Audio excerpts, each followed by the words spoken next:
everyone, and welcome back to my channel. I hope you're all well. Not a running vlog today. I am going to talk about two things. Well, one thing really is that I wanted to do a review of Lucho Dillitos, who kindly gifted me some of their energy blocks, which I was really excited to try and have tried on 4 runs now and have found them to be really good.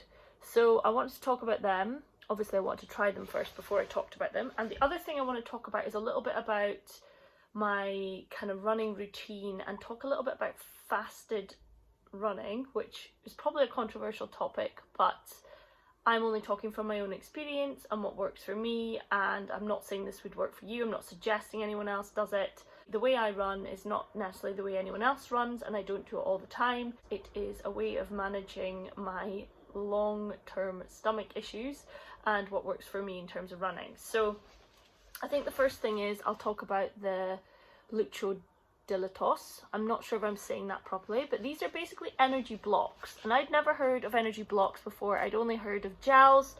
Gels have never agreed with me. I haven't used them since my first marathon. I think maybe tried them a couple of times since, and every time a stomach disaster waiting to happen. I was diagnosed with IBS about probably more than 10 years ago, and I have learned to manage the symptoms I get. I don't think it's anywhere near as severe as some people have it. Mass discussion going on downstairs.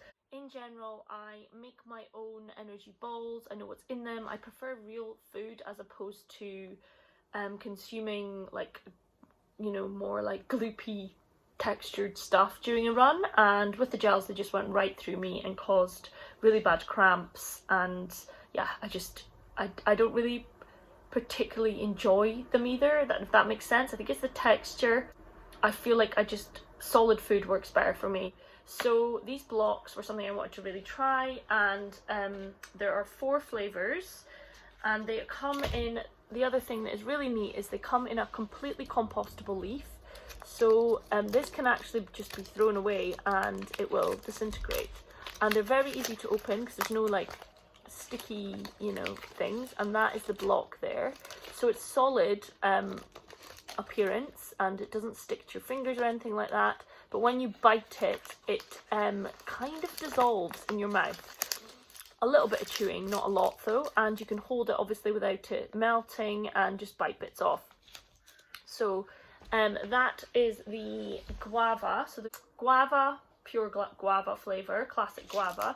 They do actually come in a small plastic wrapping, but I think that is also biodegradable, or you can buy them in these blocks, and then there's obviously no plastic on the little individual ones. So I was gifted these, so they just came as they came, and actually very minimal packaging. They came in a like all paper pack. So yeah, my favourite flavour so far has been the coffee and guava. I didn't think I would like this because I love my coffee, but I'm not really a fan of coffee and food. Let me see, and it looks pretty cool as well. So that's the coffee and guava. It does have a coffee taste, so if you don't like that, then it wouldn't be for you. But I find that's my favourite one. So guava has been used for hundreds of years as a food. The ingredients are sourced in Colombia. They're ethically sourced. I've got some notes here. From clean pastures in Colombia, using local knowledge, and they're handmade. Discard the wrapper. Actually, yesterday I accidentally dropped it and had a panic and thought, oh no, I have to go and get my wrapper, but then obviously remembered. So like a lot of these other things, they have plastic wrappers, they can accidentally fall out. They obviously don't biodegrade, and that adds to all the waste on the planet. So these get a big thumbs up for me in terms of their sustainability. They're vegan, they're gluten-free, and they're real food. Years ago, when I used to do a lot of cycling, I used to use date blocks. So they were like a big block of dates, and you could just, like dried dates, you could pull them off the block, and that was like my favourite fuel. And this kind of reminds me of that because it is that dried fruit texture. They also have, per block, they've got 34 grams of carbohydrate, which is a good boost of carbohydrate, and yeah, they taste really good as well. They're like a nice sweet kind of taste. There's a 3rd flavour, which is feijoa and guava, which I'd never heard of, and I think feijoa is let me just check, it's also from Colombia, southern Brazil, and that area, and this is called pineapple guava, and I don't have any of them left, but it's like got a green colour and it's got a nice taste as well. So there's raspberry and guava, classic guava, guava and coffee, and then the feijoa and guava. All taste great, but my preference is the guava and coffee.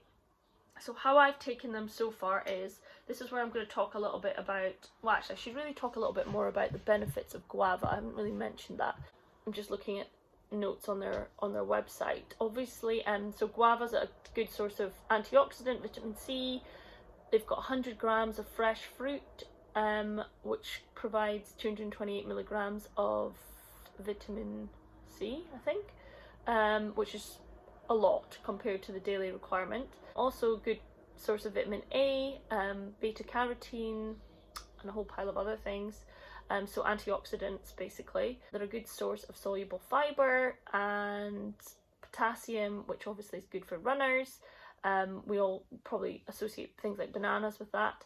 And B complex vitamins, which are actually good for natural boost of energy. I think that's a very rough kind of overview. And the way I've used them so far is, in general, the way I run is I get up early. I always run in the morning if I can. So that's like 6:30, sometimes earlier, 7 o'clock at the very latest. And I get up, I have a cup of coffee, I sit and I try and give an hour before, because my aim is to, TMI, go to the loo. Any other runner will understand that, before I go. I generally don't run for more than about an hour and a half at the most. And that's unless I'm planning a long run. If I'm planning a long run, I will eat before I go. I will have something. So I may have like some toast, a banana, peanut butter, fruit, anything like that, but nothing too heavy, because my stomach just feels like it takes a long time for my food to digest. So even if I eat 3 hours before, I still feel uncomfortable on a run. So that is why I run early in the morning, and I don't tend to eat unless, as I said, I'm planning a longer run. If it's up to say an hour and 20 minutes, an hour and 30, I generally don't eat unless it's a bit later. I am not trying to do a method of running or like something that other people do. This is just what works for me. And the other important thing to say is that a lot of people say, oh, you know, fasted running is not good for you or whatever, but you also have to take into consideration everyone's routine. So I always have a snack before I go to bed. So maybe at 9 o'clock I would have like a bowl of porridge or some Weetabix or some toast or something. Like I always generally have yogurt, granola, whatever. Usually I quite like a cereal. Something that I just have something before I go to bed. And then I get up really early, so I'm not usually hungry anyway when I wake up. So the best thing that I find for me is to run in that, I don't even know if you call it fasted, because technically a fasted state is more than 12 hours, and that's not more than 12 hours.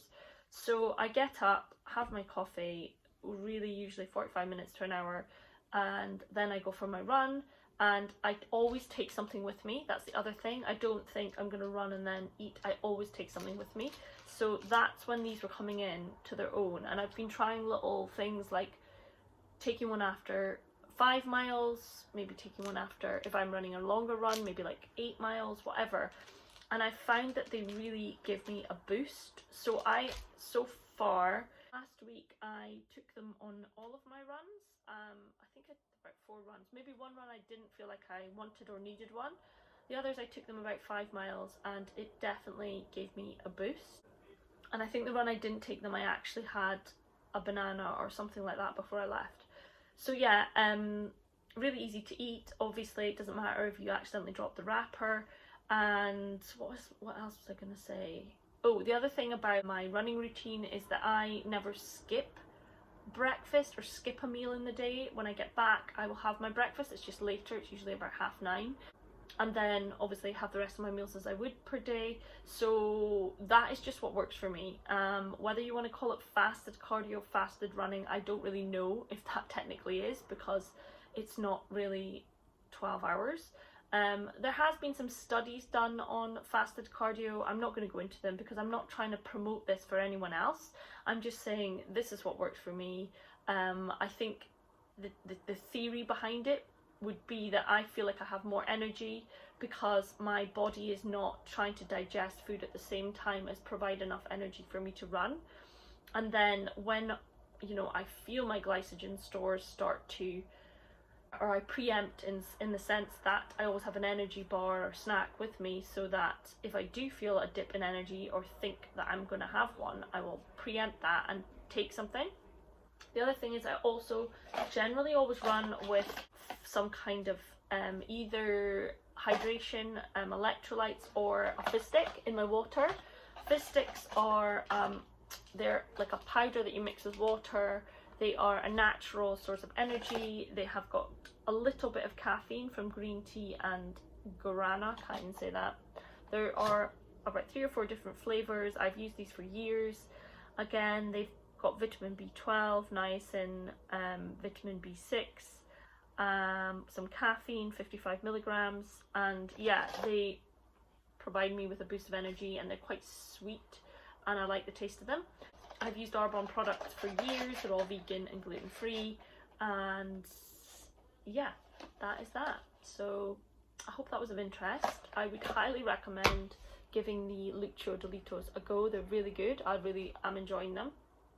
As I said, this is just my experience, not promoting it, not suggesting you do this. This is just what's worked for me. And when you consider what running fasted is, it's different for everyone. Like I said, maybe someone that eats food or eats their dinner at 6 o'clock or 7 o'clock and doesn't eat anything else for the rest of the night. If I did that, I wouldn't struggle to run the next day without having like a decent breakfast. So all situations are different. Thanks for watching. If you enjoy my videos, don't forget to subscribe, and